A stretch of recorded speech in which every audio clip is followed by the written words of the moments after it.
This is the Lone Creator YouTube. We hope this video helps. You'll start by installing guest editions inside the VM so Virtualbox can talk to shared folders. Once guest editions finishes, reboot the VM. Meanwhile, make sure the host folder exists and your user has read/write permission. This avoids permission errors later. Then in Virtualbox Manager, add the shared folder.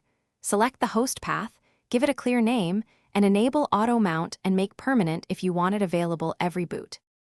Once done, you need to mount and set permissions inside the guest.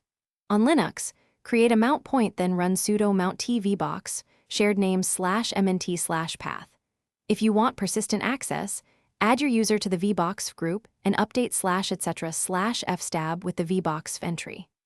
On Windows guests, open File Explorer and browse to //vbox for / shared name or map it as a network drive. Make sure the shared name matches exactly. Mismatches are a common cause of mount failures.